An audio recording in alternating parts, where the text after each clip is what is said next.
Eu quero falar sobre algo que é uma verdade na minha vida e é o motivo pelo qual eu estou de pé. Apesar de tudo que já se levantou e de todos os desafios, sejam eles emocionais, espirituais, eu estou de pé porque o Deus que eu sirvo, o Deus que você serve, é um Deus de renovo. É um Deus que faz novas todas as coisas, mesmo quando aquilo que é natural parece que se esgotou.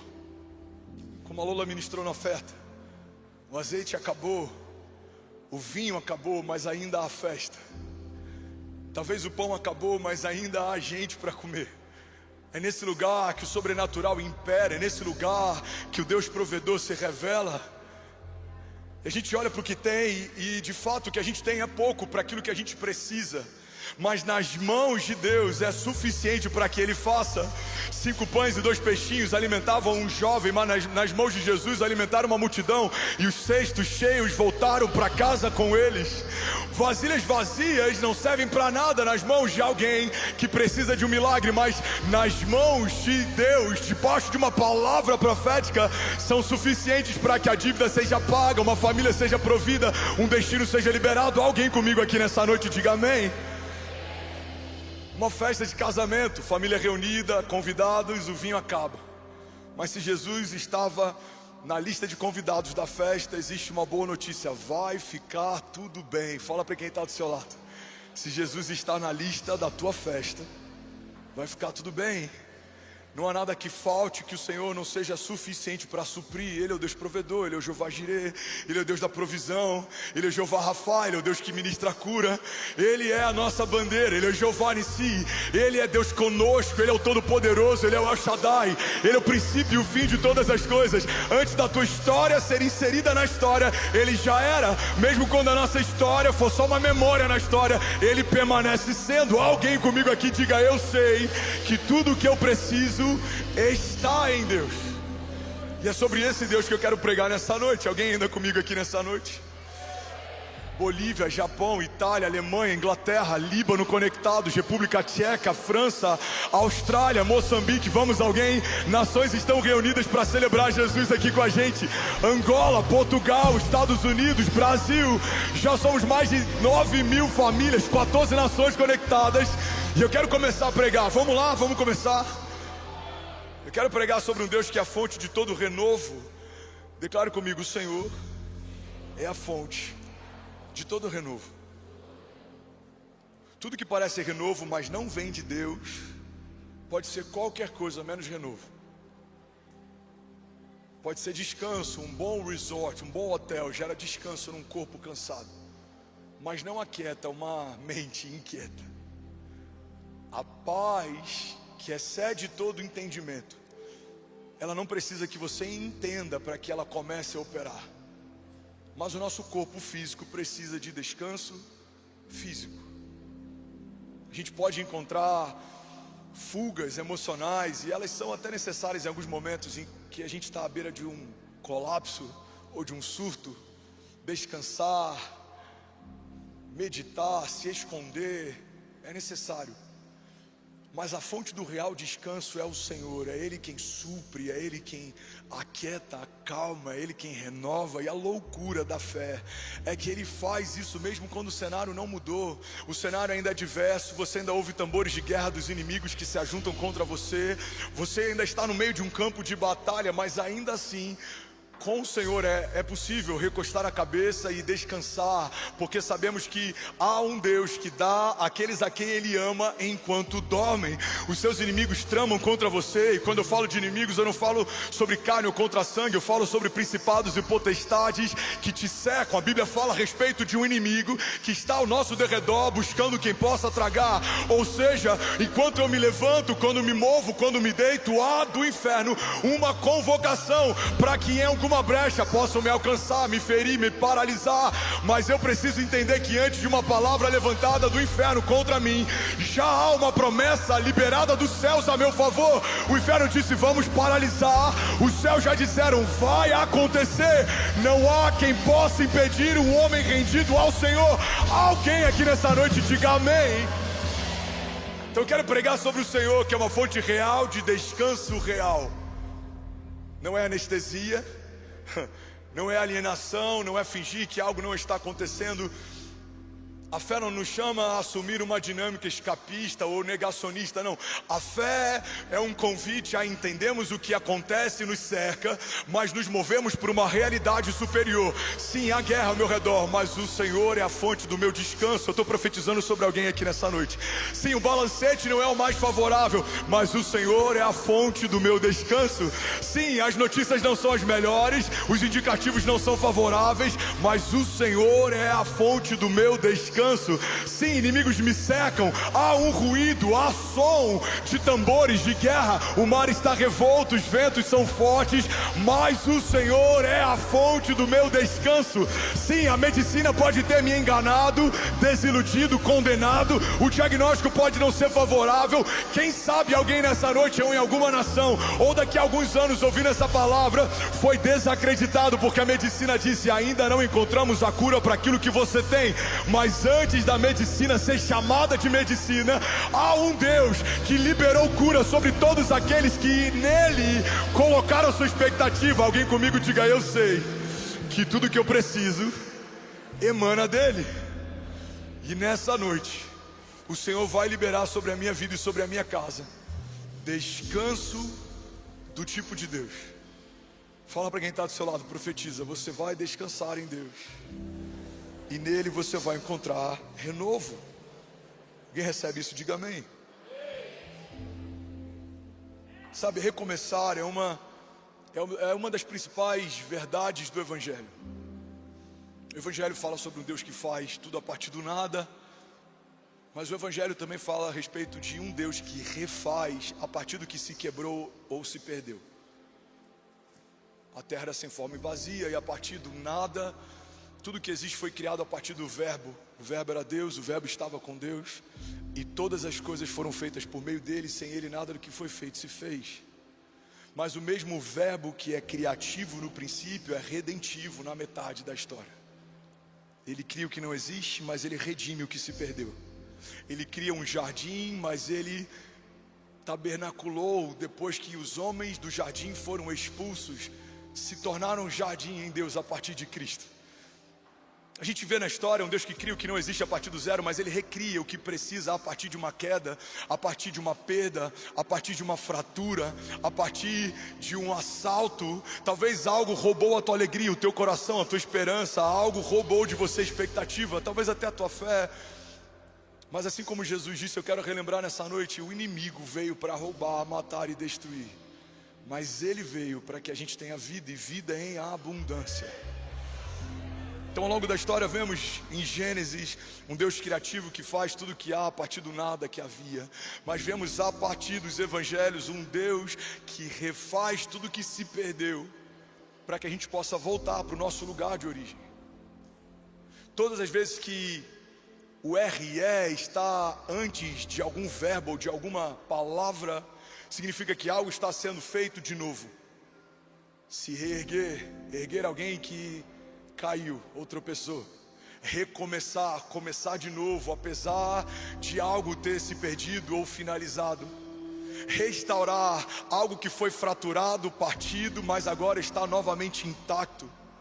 Tudo que você pode ter perdido, ou tudo que podem ter saqueado de você, o Evangelho é capaz de restaurar, reestruturar, restituir, refazer, recomeçar. Você precisa reivindicar, porque há algo do céu liberado sobre você, que talvez você ainda não tenha experimentado. Quem sabe você ainda não tenha nem pedido ou pensado. A Bíblia diz que o nosso Deus é poderoso para fazer infinitamente mais do que tudo que pedimos ou pensamos, segundo o seu poder que em nós atua. Então eu vim aqui nessa noite falar com uma geração de avivalistas que querem pela fé reivindicar uma herança justa estabelecida pelo Filho de Deus.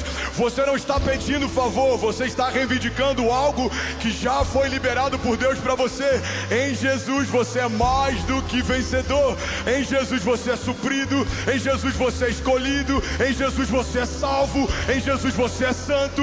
Em Jesus você é livre. Em Jesus você é justo. Irmão, eu não sei você, mas eu já estaria recebendo alguma dessas palavras de pé. Deus está restaurando o que se perdeu. Alguém comigo aqui, diga amém. Assim seja, glória a Deus. Aleluia. Recomeçar é algo que nem todo mundo ama, porque se eu estou recomeçando, isso é um sinal que algo foi finalizado ou se quebrou. Mas essa é a graça daquilo que Deus faz em meio a tudo aquilo que o inferno nos fez. O inferno fala: acabou, não tem jeito, não tem como. E Deus refaz a partir das ruínas, a partir do caos, a partir da falta, a partir do nada. O nada foi a matéria-prima que Deus usou no princípio. E às vezes a gente olha para aquilo que tem e para as promessas que a gente carrega e a gente coloca elas em xeque, porque olha para o que tem e a gente diz: eu não tenho nada para viver o que o Senhor prometeu. Mas se você não tem nada, você tem a mesma matéria-prima usada por Deus numa dinâmica criativa. No princípio, a terra era sem forma, vazia, havia trevas, e é nesse lugar que o haja de Deus, ele começa a operar, e ele começa a fazer, e ele começa a estruturar, e ele começa a designar, e ele começa a dar propósito, ele começa a gerar vida. Por isso eu quero profetizar sobre alguém aqui nessa noite, sobre alguma área da tua vida que talvez ainda esteja assim, informe, sem vida, em meio a trevas. Quem sabe é o teu chamado. Você despertou para finanças, mas ainda não despertou para a eternidade.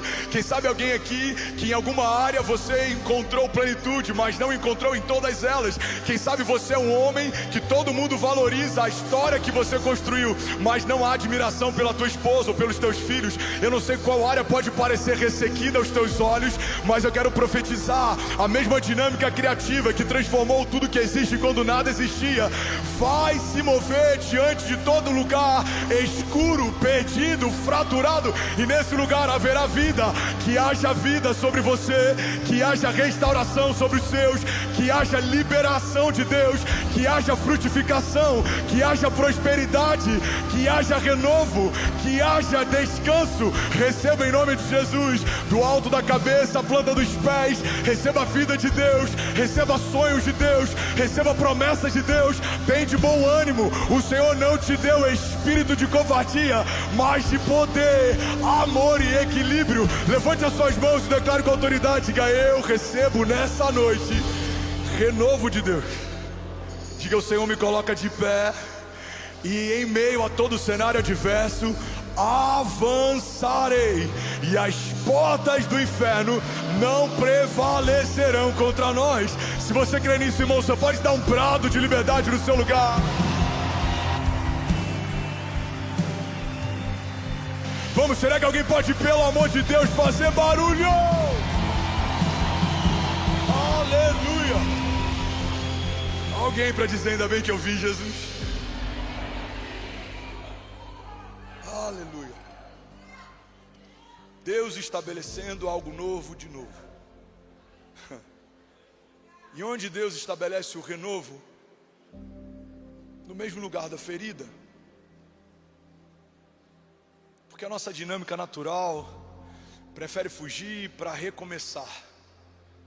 Mas a dinâmica de Deus gosta de fazer no lugar da tua humilhação, ferida, falta. No lugar em que te humilharam, em que o inferno te saqueou. É no lugar que você foi marcado que algo vai voltar a florescer, algo vai brotar. Um dos significados de renovo é rebento. E o que é rebento, pastor? Rebento é uma árvore que volta a nascer a partir de um lugar de corte ou de poda. Rebento é aquele pedaço de natureza que a gente vê brotando no meio do asfalto. Rebento é quando você vê uma árvore que foi cortada, deixaram só o toco, mas ela insiste em voltar a florescer. Você vê folhas novas, você vê um broto. Aquele broto significa rebento, aquilo significa renovo. Deus fazendo no lugar do corte, Deus fazendo no lugar da vergonha, Deus fazendo no lugar da falta, Deus fazendo no lugar da humilhação. Eu amo o Salmo que começa falando a respeito de uma jornada em meio a vales de sombra e morte, mas termina o mesmo Salmo falando sobre uma mesa preparada pelo Senhor na presença dos inimigos. Esse salmo fala a respeito de um início que nem sempre é dos melhores, fala a respeito de uma alma que precisa confiar na certeza de que a presença de Deus é suficiente, fala a respeito de um bom pastor que nos leva depois do caos, mansamente, a águas tranquilas e nos guia em pastos verdejantes. Mas o que eu quero pregar nessa noite, a proposta da mensagem de hoje, é que quando Deus restaura algo, Ele não te tira do lugar negativo e te traz de volta para um lugar de neutralidade. Não, Deus não te tira de um lugar de escravidão e te dá apenas liberdade. Quando Deus te tira de um vale de sombra e morte, Ele não te tira só do vale, Ele te coloca numa mesa sentado na presença dos seus inimigos, e Ele te honra ungindo a tua cabeça com óleo, e o teu cálice faz transbordar. Alguém comigo diga amém. Eu recebo, assim seja, glória a Deus, aleluia. Isso é interessante, irmão, porque a gente olha para o Evangelho fala a respeito de um Deus que nos transportou do império das trevas para o reino do seu Filho. O Evangelho não tirou você do inferno e trouxe você para a terra. O Evangelho tirou você do inferno e leva você para o céu. O Evangelho não tira você de escravidão, paga a tua alforria e agora tira suas algemas. Não, é muito mais do que isso. Você de escravo não passou a ser funcionário bem pago com carteira assinada. Você de escravo passou a ser filho como herança justa. Alguém está pegando isso aqui? Vou usar uma analogia para ficar mais prático, mais claro. É como se não só pagasse as dívidas, como deixasse o saldo positivo. Quantas vezes a nossa expectativa é só que o céu supra algo que falta, mas essa não é a dinâmica criativa do céu. O céu nunca enche, o céu sempre transborda. A dinâmica do céu é exagerada, fala sobre uma mesa preparada na presença dos inimigos e fala sobre um cálice que transborda. A dinâmica do céu fala sobre um vinho que não só foi suprido porque no meio da festa faltou, fala sobre um vinho que era melhor do que tudo que já havia sido bebido. A dinâmica do céu não fala só sobre 5 pães e 2 peixinhos, que depois de reparticionado de forma muito econômica entre todos eles, todos comeram o necessário. Fala sobre 5 pães e 2 peixinhos que supriram de tal forma que quando ninguém conseguia mais comer, os cestos ainda voltaram cheios para casa. Quantas vezes a gente quer só que Deus supra algo que falta, quando na verdade a dinâmica do céu é transbordante e Ele é poderoso para fazer infinitamente mais do que tudo que pedimos ou pensamos. A dinâmica do Evangelho fala sobre redenção, e a palavra redenção tem como um dos seus significados resgate. O que significa resgate, pastor? Significa não só tirar alguém que estava cativo, como transportar esse alguém para um lugar seguro. Quando Deus resgatou você, Ele não só tirou você e disse: agora você caminha por conta própria, agora que você está livre, faça o que você quiser. Não. A palavra de Deus fala a respeito de um bom samaritano, um homem estrangeiro que não veio de uma natureza caída, que encontra um homem caído no meio do caminho, que foi tratado com indiferença pelos sacerdotes e levitas, não porque eles não queriam fazer, mas porque eles não podiam fazer.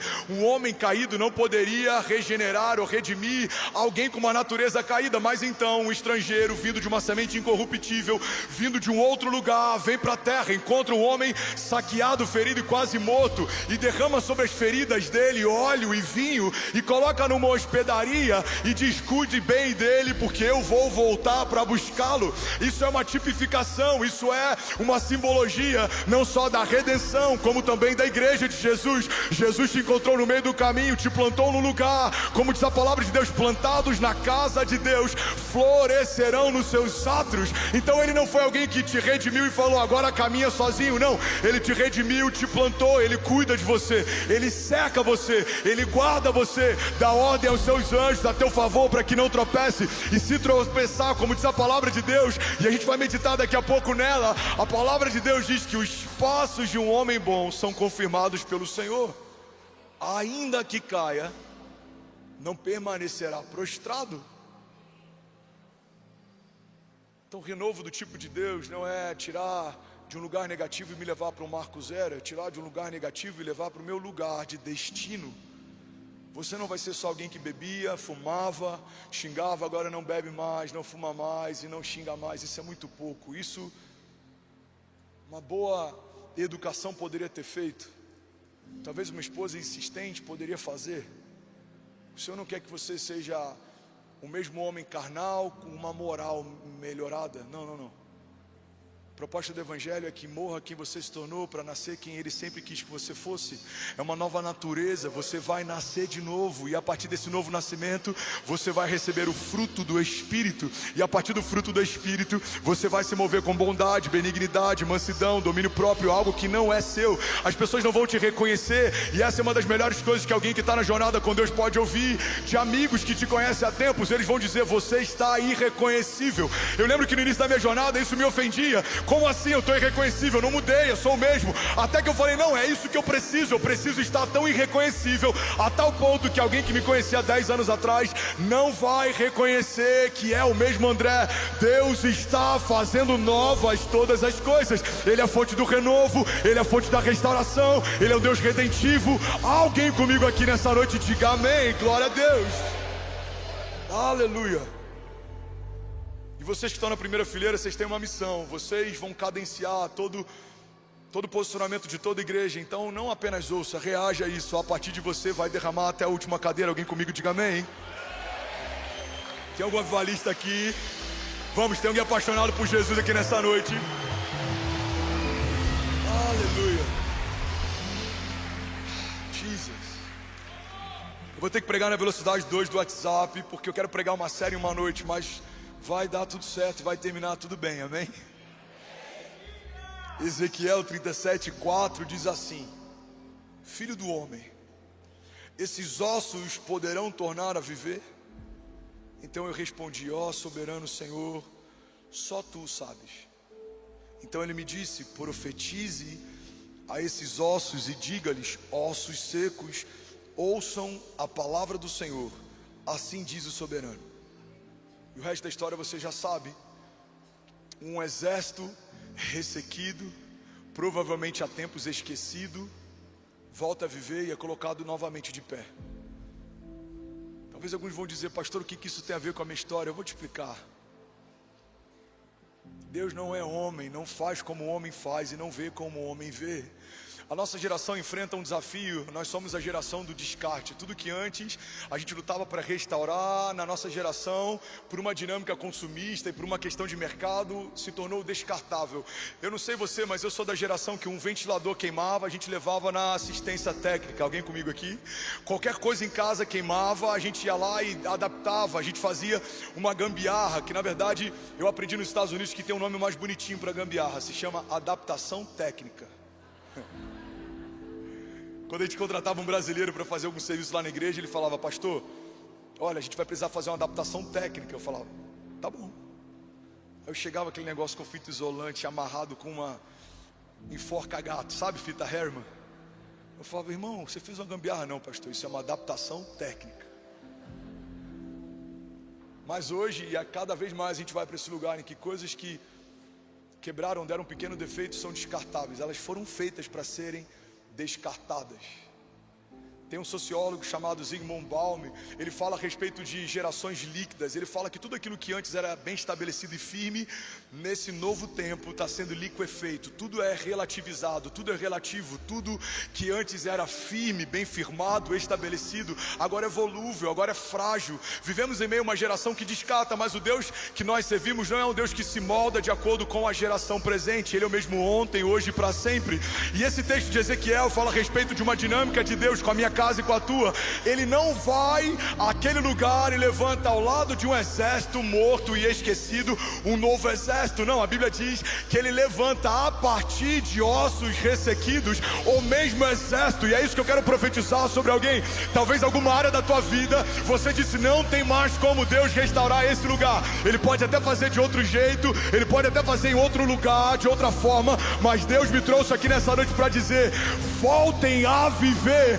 Vale de ossos secos, voltem a viver. Talvez seja o teu casamento, quem sabe o teu ministério, talvez seja o teu chamado, a tua empresa, quem sabe a tua alegria, quem sabe seja a tua vida emocional ou financeira. Ele faz aquilo que parecia morto aos nossos olhos voltar a viver. Esse é o motivo pelo qual ele chega depois de Lázaro morrer e há alguns dias já está sepultado.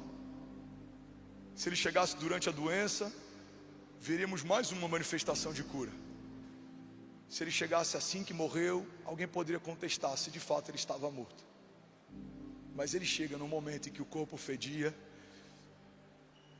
em que o choro estava em torno daquele vilarejo. Jesus chega para deixar claro que não importa se é possível ou não é possível segundo a natureza, basta uma palavra dele e a terra obedece. Eu vim aqui nessa noite como Jesus diante daquele sepulcro declarar: Lázaros, voltem a viver. O Senhor é a fonte de todo renovo. Alguém toma posse disso aqui nessa noite? Você pode levantar as suas mãos e declarar: diga, tudo que estava morto vai voltar a viver. Vamos, levante as suas mãos, feche os teus olhos. Eu quero que você pense em algo que parece ressequido ou perdido na tua vida e comece a declarar: diga, volte a viver, volte a viver agora, em nome de Jesus. Vamos, igreja, vamos juntos. Levante as suas mãos e declare: volte a viver agora, em nome de Jesus. Você pode celebrar Jesus no seu lugar. Aleluia. Sacode alguém do teu lado, pelo menos mais 10 pessoas, e fala: vai voltar a viver, vai voltar a pulsar, vai voltar a sonhar, vai voltar, irmão, vai voltar. Salmos 18, 28. Tu, Senhor, mantens acesa a minha lâmpada, o meu Deus transforma em luz as minhas trevas. Em outro momento a palavra fala a respeito de um Deus que não apaga o pavio que fumega.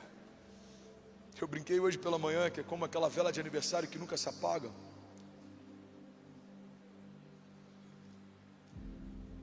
Não importa o esforço. Sabe aquela vela que você apaga umas 4 vezes e alguém precisa apagar com o dedo? Imagina que isso é a tua história. E que cada vento que vem contra você, em algum momento talvez tenha até apagado a tua chama, mas ainda tem brasa ali. O inimigo acha que venceu como achou, vendo o Filho de Deus sangrando no madeiro. Quando achou, vendo Daniel entrando numa cova repleta de leões famintos. Como achou, quando a fornalha aquecida muitas vezes mais recebeu Mesaque, Sadraque e Abidnego. Como achou, quando viu numa tenda Abraão gerando o filho da precipitação, enquanto ainda pulsava sobre si uma promessa. Como achou, vendo tantas outros momentos da história em que aos nossos olhos parecia que tudo havia se perdido. A palavra de Deus diz em Salmos que é o Senhor quem mantém a nossa lâmpada acesa. É como se as mãos do Senhor estivessem blindando você, e Ele faz com que você volte a queimar. E se você mantiver o teu altar preparado e limpo, o fogo queimará sobre o altar e ele não se apagará. Alguém pode levantar as mãos e declarar isso nessa noite? Diga: é o Senhor que mantém a minha lâmpada acesa. Diga: o meu Deus transforma em luz as minhas trevas.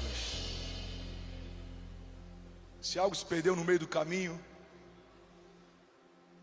se algo foi roubado, partido, se existe uma fratura emocional, se existe algo que talvez aos teus olhos pareça impossível de se reverter, irreversível, eu vim aqui só nessa noite declarar que Ele vai fazer outra vez. O Senhor fará outra vez. Alguém toma posse disso, declare e diga: o Senhor fará outra vez. Salmos 37, 23 diz: os passos de um homem bom são confirmados pelo Senhor e Ele se deleita no seu caminho. Ainda que caia, não ficará prostrado, pois o Senhor o sustém com a sua mão.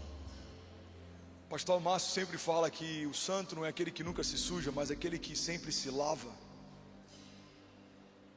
E mesmo caminhando, tem momentos que a gente tropeça. Não é desejável, não é o melhor dos cenários, mas acontece. E às vezes o tropeço não é necessariamente pecado. Às vezes o tropeço é só desânimo. Às vezes o tropeço é só parar para ouvir quem não tem nada para falar, ou a gente ouvir a nossa própria alma. Às vezes o nosso tropeço é esquecer da promessa e a gente começar a se mover por uma proposta. Às vezes o tropeço é a gente sair do lugar que foi ungido para estar e tentar voltar para o lugar que a gente estava antes de Jesus nos chamar. Pedro tropeça quando nega Jesus e tropeça mais uma vez quando volta a fazer o que tinha aptidão natural para fazer. Mas glória a Deus que o mesmo Jesus que o viu no princípio volta para o mesmo cenário para fazer o mesmo convite. Eu vim aqui nessa noite declarar que talvez em algum momento você ouviu de Jesus um convite, mas quem sabe o teu tropeço foi desanimar, focar em algo que é bom, mas não é de Deus para você. Quem sabe você se tornou extraordinário em algo que não tenha nada a ver com o teu chamado ou com a tua zona de graça. Quem sabe você se tornou muito bom em algo natural, mas está distante do sobrenatural de Deus. Eu vim aqui para declarar que os passos de um homem bom são confirmados pelo Senhor, e ainda que caia, ainda que tropece, ainda que se perca, ainda que desanime, ainda que se desvie, não ficará prostrado. O Senhor dará ordem aos seus anjos em teu favor. Nessa noite é tempo de pessoas voltarem ao lugar de origem. Nessa noite é tempo de homens e mulheres com chamado voltarem a queimar pelo chamado de Deus. A palavra de Deus nos faz um convite, irmãos: busque em primeiro lugar o meu reino e a minha justiça, e as demais coisas vos serão acrescentadas. Tem duas coisas que fazem a nossa alma cansar na jornada de fé: o pecado e a corrida em busca do acréscimo. Alguém está comigo? Diga amém. O pecado gera cansaço, e a corrida em busca do acréscimo também. É como um cachorro correndo atrás do rabo, nunca alcança, porque corre atrás de si. A Bíblia diz que aqueles que creem, sinais e maravilhas os acompanharão. Imagina você correndo atrás de algo que está correndo atrás de você. A palavra de Deus diz que o Senhor nos abençoou. Tempo passado, estabelecido, está consumado. O Senhor nos abençoou com todas as bênçãos espirituais nas regiões celestiais em Cristo Jesus. E tem gente que ainda está correndo atrás da bênção. A gente tem que correr para Ele, porque dele fluem todas as coisas, as promessas, as respostas, a bênção, a provisão. Tudo que eu preciso flui dele. Nele está a fonte de todas as coisas. Tudo que é desejável, bom, agradável, tudo que tem valor eterno flui do Senhor. Não há nenhuma fonte que não esteja estabelecida no Senhor, que flua algo que vale a pena perseguir ou receber. Alguém está comigo? Diga amém. Ele é a fonte de tudo que você precisa. Davi entendeu isso, por isso era um homem segundo o coração de Deus. Davi, ele pede uma única coisa, e essa coisa ele persegue. Ele diz: uma única coisa eu peço ao Senhor, e ela eu persigo, que eu possa ficar todos os dias nesse lugar. Ele entendeu que a presença viva de um Deus vivo supre tudo que ele precisa. Você pode estar num palácio, mas sem a presença de Deus, esse lugar se torna um lugar vazio. Você pode estar em meio ao deserto, sendo perseguido por um Saul que está rejeitando a unção de Deus, mas você sabe que enquanto tem a presença, o palácio está a caminho. A gente começa a entender que sofrimentos leves e momentâneos falam a respeito de uma fração da nossa história, mas não são o fim dela. Que a tua história não é uma foto, a tua história é um filme. Fala para quem está do seu lado: a tua história não é uma foto, a sua história é um filme. Você sabe como descobriram a sétima arte? O cinema foi descoberto a partir de vários frames. É como se fossem várias fotos colocadas em sequência. Elas dão a ideia de movimento, mas na verdade são vários frames por segundo, FPS. Parece que tem movimento, mas são muitos momentos estáticos que em sequência parecem que ganham vida. O problema é que às vezes a gente pega um desses frames e a gente encara esse problema, ou essa crise, ou esse momento, como se isso fosse a definição de toda a nossa história. Imagina que a história ainda está sendo contada, o filme ainda está sendo exibido, e você ainda está com um frame na mão de uma temporada passada, reclamando com Deus de algo que te feriu ou aconteceu, enquanto Deus está fazendo coisas novas, mas você nem percebe, porque ainda está ancorado no passado, inexistente. Eu lembro de um livro sobre ansiedade, eu preguei em algum momento aqui sobre isso, que o autor fala que a gente está sempre em busca de um futuro, que quando aquilo que um dia era futuro se torna presente, nos encontra ausente, porque a gente já está no próximo futuro, esperando o novo chegar. Saber lidar com esse desafio do tempo, uma promessa que é futura, mas também ela é para agora, um reino que é futuro, mas também é agora. E ao mesmo tempo entender que as coisas que Deus fez no meu passado são incríveis, mas elas ficaram no meu passado. Deus está fazendo coisas novas. Esse é o desafio da jornada de fé. Ter uma memória boa a ponto de relembrar o que Deus fez, mas não tão boa assim a ponto de carregar mágoas do que fizeram. Tem uma memória boa a ponto de lembrar como Deus nos livrou, mas uma memória não tão boa assim, a ponto de conseguir lembrar do que fizeram ou como nos feriram. Não, você precisa ter uma memória seletiva. Lembre do que o Senhor fez. Tudo que passar disso não vale a pena ser relembrado. Tem um grande investidor, Warren Buffett, ele tem uma teoria do 525. Alguém já ouviu falar sobre isso? Já ouviu falar, Fábio, sobre isso? Ele fala o seguinte: liste as 25 coisas que você quer viver em ordem de importância, e depois de listá-las, foca nas primeiras 5 e esquece todas as demais 20. Eu queria que a gente pensasse nas promessas de Deus nessa perspectiva. Pega tudo que é vontade tua e tudo que é vontade dele, coloca a vontade dele em primeiro lugar, e o que não for dele, tira da tua lista. Porque tudo que Deus te dá, ninguém tira, mas tudo que a gente conquista sozinho, a gente perde. Quantas coisas você já perdeu, irmão? Quantas coisas eu já perdi? Eu fui sem Deus dizer para ir, eu conquistei sem o Senhor me dar liberação para conquistar. E a gente tem até a alegria da conquista, mas ela não dura. Irmão, guarda isso aqui. A questão não é se você vai chegar lá, a questão é quanto tempo dura o que você conquistou sozinho.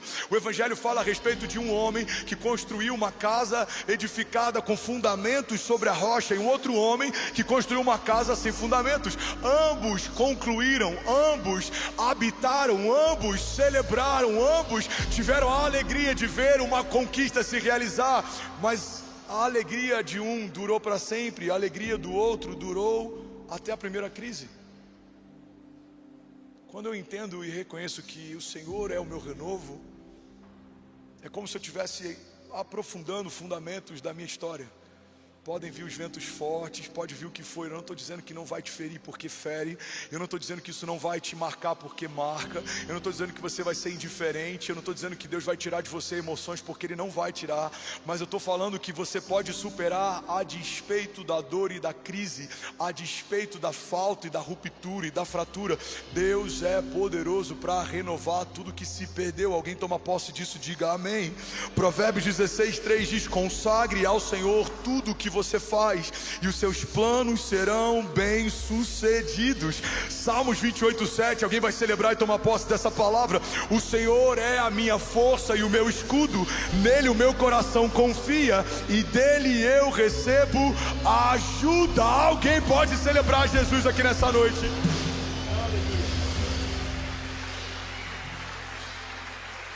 Vamos, se for para ele, você pode fazer melhor. Vamos lá, Goiânia Alphaville, tem alguém queimando aqui nessa noite? Aleluia! Salmos 126:5. Aqueles que semeiam com lágrimas, com alegria trarão os seus feixes. Aqueles que saem chorando enquanto lançam a semente, voltarão com cantos de alegria, trazendo os seus feixes, a sua colheita. A proposta do Evangelho não é deixar de semear porque o dia é mau. A proposta do Evangelho é semear independente do dia. Você está com medo? Vai com medo mesmo. Você está animado? Vai animado mesmo. Você está confuso? Vai confuso mesmo. Só não para, não para. Não para. É fácil? Não é fácil, irmão. E é por isso que a gente precisa de ajuda. Eu enfrentei, em parte desse primeiro semestre desse ano, dias maus, momentos difíceis, mas o que me sustentou? Em primeiro lugar, minha casa. Glória a Jesus pela minha mulher. Eu tenho uma mulher que tem uma vida de oração irrepreensível. Glória a Deus pelos amigos sinceros que me guardaram e me cobriram. Glória a Deus pela igreja de Jesus. Intercessores que alguns deles eu nem conheço, mas que na madrugada colocaram o meu nome da minha família, profetizando sobre a gente, talvez até sem saber tudo que estava se passando. Glória a Deus pela intercessão. Intercessores, aqueles que se movem entre sessões, conectam os céus e a terra. Glória a Deus pela resiliência, que é a capacidade de permanecer mesmo que a gente tropece ou caia. Você não é alguém que vai viver sempre de forma constante. Vai ter o dia mau, vai ter um momento mau. A palavra de Deus não diz se o dia mau chegar, a palavra de Deus diz quando o dia mau chegar, porque certamente há o dia mau, mas eu vim aqui declarar que meio ao seu dia mau, Deus continua sendo bom. Ele sabe o que você precisa, Ele sabe o que te falta. Alguém pode declarar nessa noite, diga: o Senhor é bom e a sua misericórdia dura para sempre. Aleluia. Para viver renovo, eu preciso entender que a dinâmica da fé aponta sempre para o futuro, nunca para o passado. Alguém recebendo algo de Deus aqui nessa noite? Aleluia. A fé aponta para o futuro, nunca para o passado. A esperança mora no futuro, não no teu passado. Porque o passado é um tempo virtual, assim como o futuro é. O tempo presente, ele é palpável, ele é real.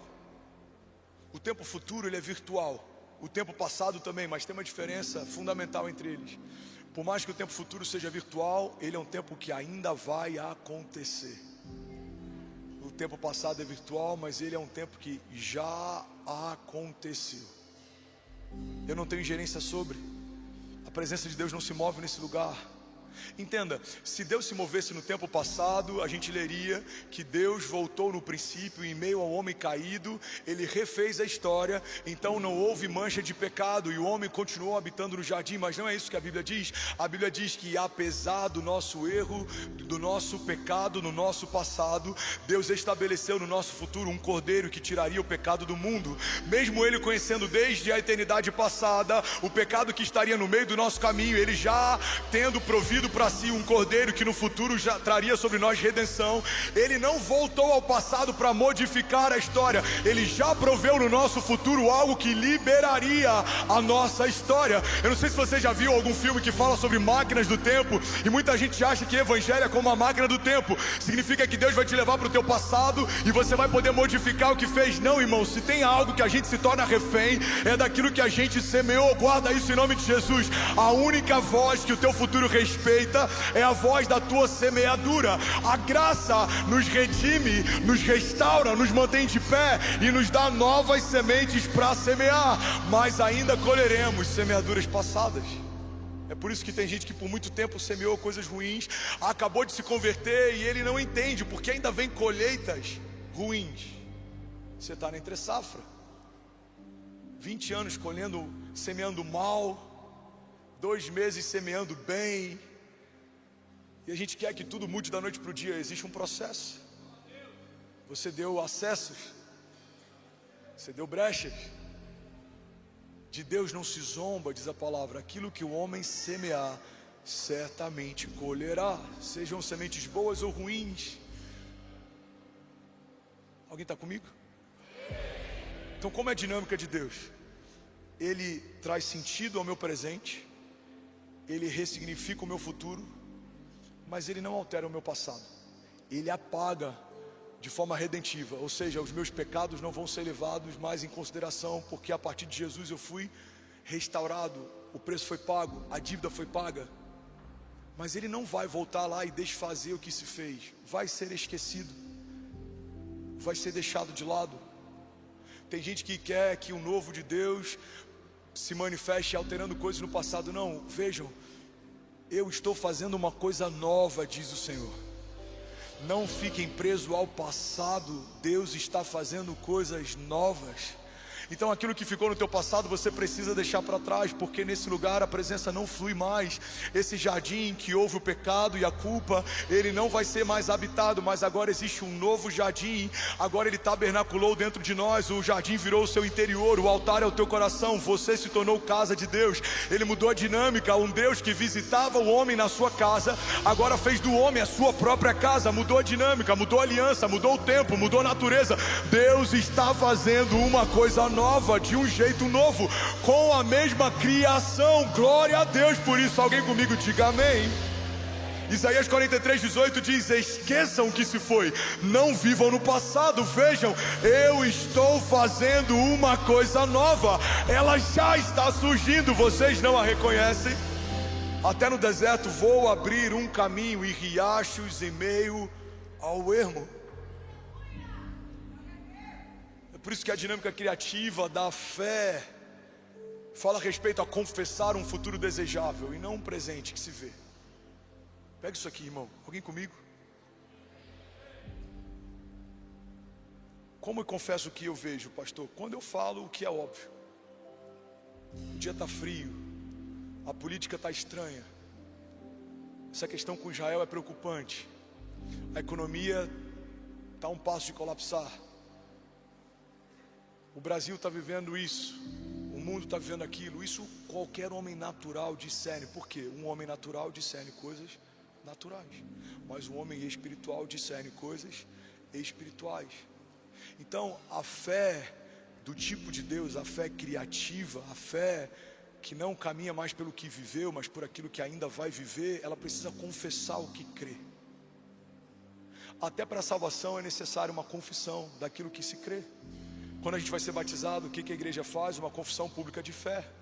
Eu confesso publicamente diante dos céus e diante da terra que eu creio em Jesus como o único e suficiente Salvador e Senhor. Ele é o caminho, a verdade e a vida, é o Cordeiro de Deus que redimiu a criação. Eu creio que Ele morreu e ao terceiro dia Ele ressuscitou. Eu creio que Ele está à direita do Pai e Ele intercede por nós. Eu creio que através desse ato de fé e desse simbolismo de mergulhar nas águas, eu recebo uma nova natureza, eu sou salvo. Eu creio que meu nome está sendo escrito no livro da vida. Então fazemos uma confissão pública de fé. A Bíblia diz que Deus escolheu a loucura da pregação para que a partir dela fôssemos salvos. Então quando eu confesso publicamente que Ele é o Senhor da minha vida, eu acesso a redenção. O próprio Jesus disse: aqueles que me reconhecerem diante dos homens, ou seja, uma confissão pública, eu também os reconhecerei diante do meu Pai nos céus. Então você precisa entender que assim como a gente muitas vezes gastou tempo confessando que não queria viver, precisamos gastar tempo confessando que nós vamos viver. A palavra de Deus diz lá em João que se permanecermos nele e as palavras dele permanecerem em nós, pediremos o que quisermos e nos será concedido. Eu vim aqui nessa noite te lembrar que o renovo de Deus tem mais a ver com o teu futuro do que com o teu passado. Alguém comigo diga amém. Fala para quem está do seu lado: você precisa confessar o que crê. Você crê que Jesus cura? Então fala sobre cura. Você crê que Jesus liberta? Fala sobre libertação. Você crê que Jesus restaura? Fala sobre restauração. Você crê que Jesus provê? Fala sobre provisão. Eu nunca vou me esquecer de uma visita que eu fiz com meu sogro. Olha para cá, irmão, eu tenho mais uns 9 minutos. Alguém consegue ouvir mais 9 minutos dessa mensagem?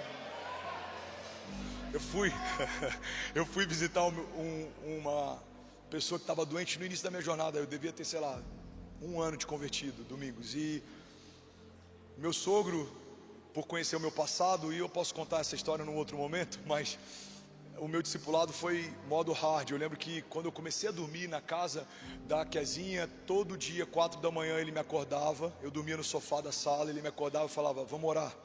Eu falava: sogrão, são 4 da manhã. Ele falou: pois é, meu filho, você quer casar com filha de pastor, tem que pagar o preço, vamos orar. E eu ia para a igreja às 7 da manhã, saía meio-dia, fazia a consagração, ficava no culto das mulheres do coque. Eu vivi toda essa dinâmica da igreja, glória a Deus por isso. E eu lembro que ele me chamou para ir no hospital fazer visita. A gente entrou na sala e tinha uma senhora de, 85 anos, entubada, problemas crônicos, era reincidente, e os médicos tinham desacreditado e ela estava em coma. Aí ele falou assim: Dequinho, você pode orar? Eu falei: posso. Eu basicamente orei para Deus preparar a família quando ela partisse, porque eu olhei de forma natural. Eu não tinha o tipo de fé que hoje, pela misericórdia, eu estou carregando. A minha fé ainda era muito natural. Eu olhei o que era óbvio, eu falei: é óbvio, ela vai partir e a gente precisa preparar a família e cuidar de quem vai ficar. Ele falou: você pode orar? Eu falei: posso. Pai, obrigado por tudo que ela viveu, todas as memórias. E eu praticamente despedi ela ali. Se fosse católico, teria sido quase que uma extrema-unção, era uma despedida. E eu lembro que assim que eu termino de orar, ele estava um pouco branco. Hoje eu entendo por quê. Ele fala: Dequinho, você pode esperar ali fora um pouquinho?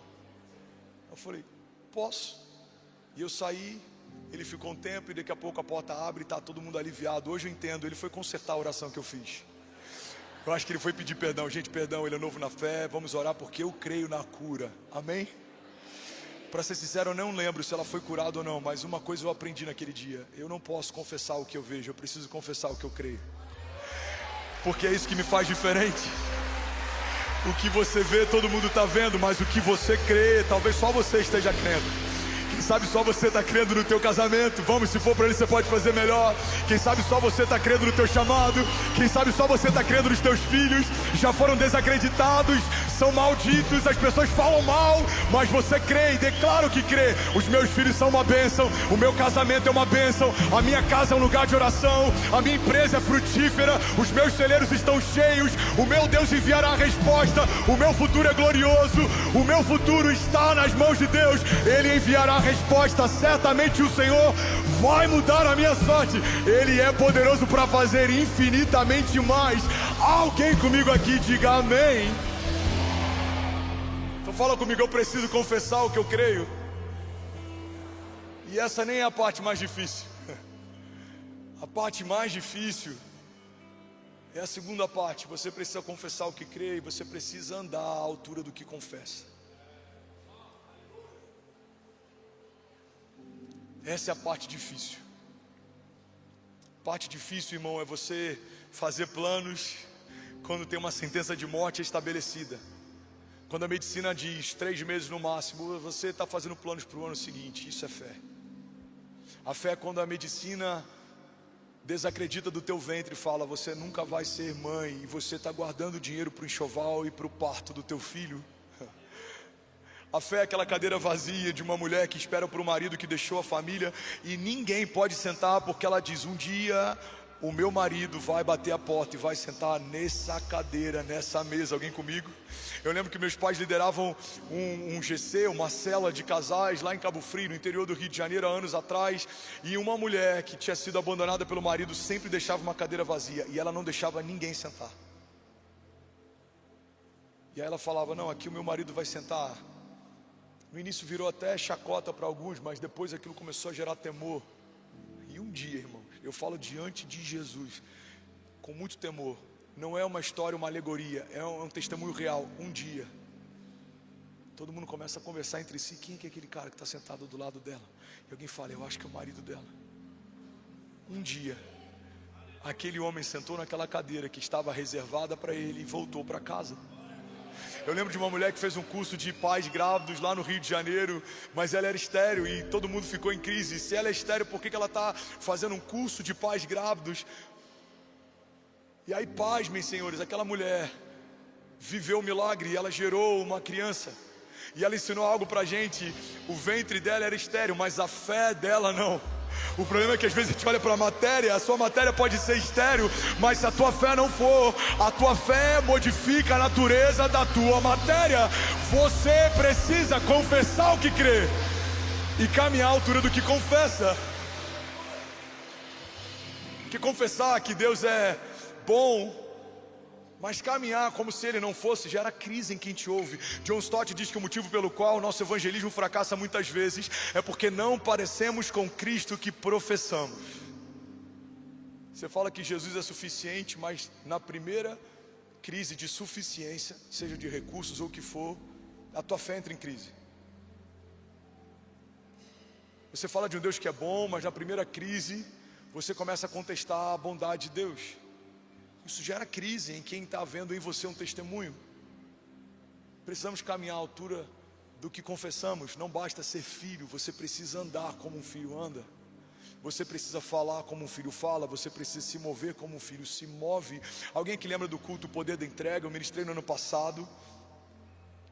Deus me deu uma palavra, Ele falou, quando você era um menino, você ofertava e entregava como menino. Eu te fiz homem, oferte e entregue como homem. E eu lembro que eu declarei nesse púlpito, na verdade no outro era um pouco menor, cabiam 7.000 pessoas, e a gente já estava contente com tudo que Jesus fez, mas Ele fez mais, amém? E eu quero declarar que tudo aquilo que parecia grande na tua história, em algum momento Deus vai tornar pequeno. Alguém recebe isso em nome de Jesus? E eu falei, reis, entreguem como reis, príncipes, se movam como príncipes, homens, se movam como homens. A maior crise da nossa geração é que a gente vê, por conta dessa agenda que quer relativizar tudo, inclusive gênero e fé, vemos mulheres com medo de serem mães e homens com medo de serem homens. Você precisa caminhar à altura da identidade que tem. Você não é cauda, você foi feito cabeça. Você não é escravo, a partir de Jesus você foi feito filho. Você foi feito santo. santo, inculpável e livre de qualquer acusação. Então caminhe como um filho de Deus caminha. Os seus inimigos podem acreditar que venceram, mas eles vão ser confundidos quando verem você se alegrando com a vitória. Alguns vão dizer: como ele pode se alegrar, mesmo tudo dando errado? Você vai declarar: tudo parece estar dando errado hoje, mas certamente a alegria vem pela manhã. Melhor é o final das coisas do que o início delas, diz a palavra de Deus. Alguém comigo diga amém. Você precisa reconstruir meias ruínas. Fala com quem está do seu lado: você precisa recomeçar, reconstruir, reformar a partir das ruínas. Esdras 3 fala a respeito de um povo voltando do exílio. O povo estava cativo. Quando eles voltam do exílio, por mais que agora haja liberdade, o mundo conhecido deles está em pedaços. A mesma dinâmica que Noé enfrenta quando sai da arca. Uma mistura de alegria por saber que a arca preservou você, mas também uma angústia por saber que tudo que você conhecia não foi preservado. Então eles voltam. Tem um misto de alegria pela liberdade, mas tem uma angústia. Muitas coisas foram destruídas, as casas em ruínas, os templos em ruínas, destruição. E a Bíblia diz que a primeira coisa que aqueles homens restauraram, antes de restaurar a própria casa ou antes de restaurar até o próprio templo, foi restaurar o altar de adoração. Igreja, olha para mim, recebe isso em nome de Jesus. Não se distraia, não desconecte. Existe algo de Deus para ser liberado sobre você, que vai além do teu entendimento. A tua mente está recebendo coisas, mas no espírito tem coisas sendo ligadas e desligadas. Tem sentenças, decretos, liberações, palavras. Alguém comigo diga amém. Esdras 3 diz assim: em meio às ruínas os sacerdotes ofereciam sacrifícios e adoração. Você consegue imaginar a cena? Imagina um abalo sísmico que toca o Brasil ou São Paulo. Você vem em Barueri, na semana seguinte tudo que você conhecia não está mais de pé. Você vem na Lagoinha Alphaville, o lago foi soterrado, as colunas elas foram derrubadas, o templo não existe mais, as coisas não estão como estavam. Mas você imagina a gente marcando um culto de louvor e adoração em meio a tudo que está em cacos? Imagina a gente falar: pessoal, a gente vai fazer um mutirão, mas antes da gente tirar qualquer escombro, a gente vai restaurar um altar de adoração. Vamos celebrar a bondade de Deus. Isso confunde o inferno. Como podem celebrar em meio a tanto caos? Só consegue isso quem entende que todo sofrimento leve e momentâneo, além de ser passageiro, gera em nós uma glória eterna que pesa mais do que todas elas. Esdras nos ensina um princípio: a arte de recomeçar e reconstruir a partir das ruínas. Hoje pela manhã eu até brinquei que toda construção de alto padrão hoje paga muito caro para utilizar elementos que foram retirados de demolições de coisas antigas. Então você quer ter um piso de madeira com tábuas que foram tiradas de uma fazenda de café ou de açúcar. Você quer ter tijolos de demolição que foram removidas de uma olaria ou que faziam parte de uma construção, de uma casa que fez parte da história do Brasil. Usamos hoje em grandes construções novas de alto padrão elementos que são elementos de demolição, de ruínas, de obras do passado. Eu preciso que você entenda que é exatamente isso que a fé faz. Ela vai pegar fraturas do nosso passado, ela vai pegar traumas, marcas, coisas que te feriram. Essas coisas não são rejeitadas, não são esquecidas. Nenhuma lágrima é em vão, nenhum deserto é em vão, nenhum gigante é em vão. O salmista diz: o Senhor recolhe cada uma das minhas lágrimas. Por acaso o Senhor não tomaria nota de todas elas? Então o teu choro no secreto não foi esquecido, a humilhação não foi esquecida, a perseguição não foi esquecida. Os céus sabem o que fizeram ou tramaram contra você, mas você não vai ficar preso a isso. Você não vai tentar se vingar, se mover para dar resposta, não. Você vai fazer o novo, e o novo de Deus vai usar coisas do teu passado. Você vai lembrar como Deus cuidou de você no meio do deserto, como o pão descia do céu para que suprisse a tua fome, como a coluna de fogo guardava você do frio no meio da noite, ou como a nuvem de Deus te protegia de um calor escaldante, gerando sombra. Você vai lembrar da água que brota da rocha, você vai lembrar da roupa que não se desgasta. Então essas ruínas do teu passado e as marcas daquilo que você enfrentou, Deus vai usar para reconstruir o que Ele está fazendo de novo. É por isso que fundamentalmente todo herói da fé primeiro foi marcado por Deus para depois ser usado por Ele. Deus usa um menino Davi, mas Ele consagra e coloca no trono o rei Davi. Deus dá os sonhos ao menino José, mas ele estabelece o governo a um homem chamado José. Ele anuncia um menino Jesus numa manjedoura, mas ele passa a utilizá-lo e se mover com sinais e maravilhas e prodígios a partir da estatura de homem de Jesus. Ele é batizado, uma porção do Espírito repousa sobre ele e o ministério de milagres se inicia. Então, irmão, guarda isso em nome de Jesus. Eu vou te falar com muita propriedade, tá? Porque eu sei o que é ter uma esposa enfrentando loucura por um período de bipolaridade gestacional. Eu sei o que é usar fralda e estar no CTI lutando para sobreviver. Eu sei o que é ser marcado ou ferido por alguém que você amou e cobriu. Eu sei o que é ser despejado com mulher grávida e morar de favor na casa de ovelha. Eu sei o que é muitas coisas. Eu sei o que é começar uma segunda-feira com desafios, às vezes multimilionários da igreja, e você tem que ter fé para você, para a igreja e para os outros. Eu sei o que é ter que lutar contra o sistema para a gente poder ver uma promessa se cumprir. Em todas essas coisas eu vejo o cuidado de Deus, porque o menino André, que recebeu uma promessa lá no passado, quando se tornou um homem, começou a receber de Deus uma carga diferente. Você precisa de caráter para sustentar a unção que vai receber. Deus, ele não te abandonou por conta das crises, pelo contrário, ele permitiu você ser entregue a elas para forjar o teu caráter, para que as suas raízes aprendam a encontrar água em lugares mais profundos. Porque enquanto não há crise, a gente depende que alguém nos regue, mas quando vem o tempo da seca, a gente precisa aprender a encontrar água em lençóis freáticos. A crise, a seca, é um modo de Deus ensinar você a não depender de nada que te seca. Você não depende mais do que te seca. Você é como uma árvore plantada junto ao ribeiro das águas, que mesmo no tempo da seca permanece com as folhas verdes e dá o fruto certo no tempo certo. Alguém recebe isso em nome de Jesus? Uau, já somos mais de 17 nações conectadas, mais de 13 mil famílias. Você pode celebrar Jesus. Israel está conectado, Argentina, Nova Zelândia. Alguém pode fazer barulho aqui nessa noite, pelo amor de Deus. Aleluia. Aleluia. Uma coisa que me marcou e entender como os processos de Deus se manifestam, isso faz alguns anos. Olha para mim, guarda isso em nome de Jesus.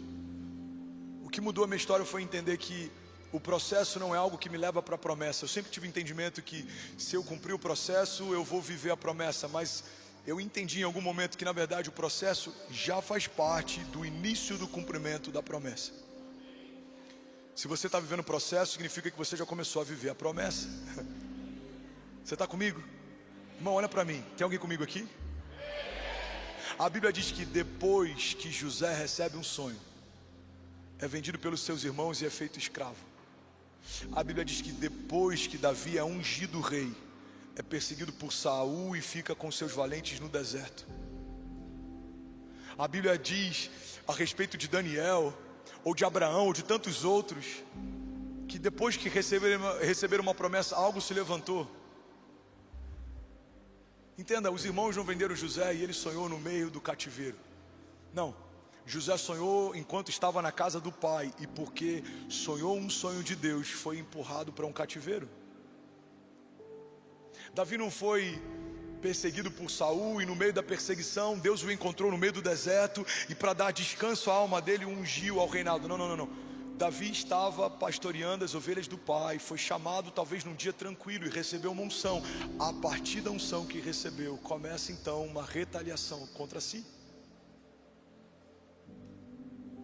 Entenda uma coisa, irmão, todo processo que se manifesta contra você é um sinal que você já está vivendo o cumprimento de alguma promessa.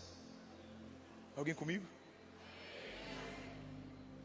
Quando eu entendo que o processo já faz parte da promessa, eu começo a desenvolver a arte de me alegrar em meio às crises e às faltas, porque eu entendo que algo está acontecendo. Eu lembro que no Vira Brasil do ano passado, eu vou ser muito vulnerável aqui, eu tinha uma expectativa e eu vi algo, mas na reta final, no último mês, eu entendi que o que eu tinha visto era muito menor do que Deus estava fazendo. Sabe o que me fez entender o tamanho do que a gente estava vivendo? A perseguição dos nossos adversários. Quando eu entendi o tamanho da trama do inferno para esse evento não acontecer, eu falei: Pai, Agora eu entendi, é muito maior do que a gente acha que está fazendo. É um impacto muito maior do que a gente acha que vai ter. Agora eu entendi. O que me fez despertar? O processo. O processo faz você levantar a guarda. O processo faz você se consagrar mais, buscar mais, temer mais. O processo ensina para a gente obediência. O processo ensina para a gente dependência. Olha o que a palavra de Deus diz em Hebreus 5:8. Embora sendo filho, ele aprendeu a obedecer por meio daquilo que sofreu. Uau! A Bíblia está dizendo para mim e para você que o Filho de Deus aprendeu a obedecer a partir de um sofrimento que viveu. Você está comigo? Diga amém. Hebreus 5:8. Embora sendo filho, ele aprendeu a obedecer por meio daquilo que sofreu. E uma vez aperfeiçoado, tornou-se a fonte eterna de salvação para todos os que lhe obedecem. Alguém pode dizer glória a Deus por isso? Hebreus 11:6. Sem fé é impossível agradar a Deus, pois quem dele se aproxima precisa crer que ele existe e que recompensa aqueles que o buscam. Salmos 27:14. Espera no Senhor, tem de bom ânimo, e ele fortalecerá o seu coração. Salmos 37:18. O Senhor cuida da vida dos íntegros, e a herança deles permanecerá para sempre. Em tempos de crise e de adversidade não ficarão decepcionados, e em dias de fome desfrutarão de fartura. Alguém pode dizer glória a Deus por isso? O louvor pode se posicionar para parecer que a gente está acabando. Hebreus 10:23 diz: apeguemo-nos com firmeza à esperança que professamos, pois aquele que prometeu é fiel. Alguém pode dizer glória a Deus por isso? Romanos 15:13 diz assim: que o Deus da esperança os encha de toda alegria e paz por sua confiança nele, para que vocês transbordem de esperança pelo poder do Espírito Santo. 1 Pedro 1:3 diz: bendito seja o Deus e Pai do nosso Senhor Jesus Cristo, conforme a sua grande misericórdia, ele nos regenerou para uma esperança viva por meio da ressurreição de Jesus Cristo dentre os mortos. Salmos 30:1 diz assim: eu te exaltarei, Senhor, pois tu me reergueste e não deixaste que os meus inimigos se divertissem às minhas custas. Segura, por favor. Senhor meu Deus, a ti eu clamo por socorro, e tu me curaste. O Senhor me tirou de uma sepultura, prestes a descer a cova. Devolveste-me a vida, então cante louvores ao Senhor. Vocês, os seus fiéis, louvem o seu santo nome, pois a sua ira dura só um instante, mas o seu favor dura a vida toda. O choro pode persistir uma noite, mas a alegria irrompe pela manhã. Em outras versões, o seu choro pode durar uma noite, mas certamente a alegria vem pela manhã. Alguém recebe isso em nome de Jesus? Então fica de pé, eu quero profetizar sobre você. Se você recebe essa palavra, exalte ao Senhor, irmão. Dá um brado de liberdade. Deus tem renovado pessoas aqui. Deus está restabelecendo algumas coisas. Vamos, se for para Ele, pode fazer melhor.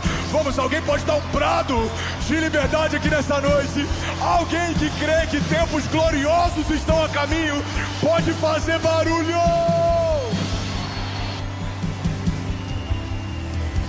Vamos, celebre a Jesus, salte mais alto, exalte a Ele, exalte a Ele, exalte a Ele. Aleluia, aleluia, aleluia. Alguém recebeu algo de Deus nessa noite?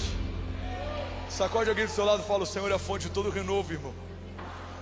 O Senhor é a fonte de todo renovo. Eu amo essa passagem que está em Romanos 8:32. Eu queria declarar e profetizar ela sobre a tua vida. Feche teus olhos, curva a tua cabeça, e o Espírito Santo vai se mover com uma onda de temor agora nesse lugar. Feche teus olhos, não se distraia. Você que é batizado com o Espírito Santo, seja livre para fluir.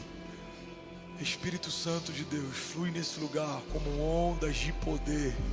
Dissipa toda a treva, remove todo o cansaço, quebra toda a corrente, desfaz todo o grilhão. Espírito Santo, nós sabemos que existe mais, nós queremos mais. Vamos, flua, flua, flua, flua.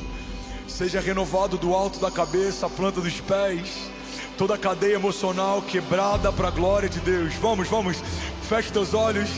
Para de olhar agora para aquilo que é natural. Começa a mergulhar nesse lugar. Esquece o teu celular por um minuto. Esquece quem está do teu lado. Deus está se movendo como um rio de vida nesse lugar, nessa noite. Tem salvação a caminho, tem libertação a caminho, há cura a caminho, há respostas a caminho. A palavra de Deus diz: clama a mim, responder-te-ei e anunciar-te-ei coisas grandes e insondáveis que não sabes. Romanos 8:32, fecha teus olhos e recebe isso. Aquele que nem mesmo seu próprio filho poupou, antes o entregou por todos nós, como não nos dará também com ele todas as coisas? Quem tentará acusação contra os escolhidos de Deus, se é Deus quem os justifica? E quem é que condena? Se Cristo é quem morreu, ou antes é quem ressuscitou dentre os mortos e está à direita de Deus e também intercede por nós. Quem nos separará do amor de Cristo? A tribulação, a angústia, a perseguição, a fome, a nudez, o perigo, a espada. Como está escrito: por amor de ti somos entregues à morte todos os dias. Somos sepultados como ovelhas em direção ao matadouro, mas em todas essas coisas somos mais do que vencedores por meio daquele que nos amou. Porque eu estou certo de que nem a morte, nem a vida, nem os anjos, nem os principados, nem as potestades, nem o presente, nem o porvir, nem altura, nem profundidade, nem alguma criatura poderá nos separar do amor de Deus que está em Cristo Jesus, o nosso Senhor. Receba vida nessa noite, receba alegria nessa noite, receba unção nessa noite, receba bálsamo nessa noite. Seja cheio da vida de Deus, seja cheio da glória de Deus.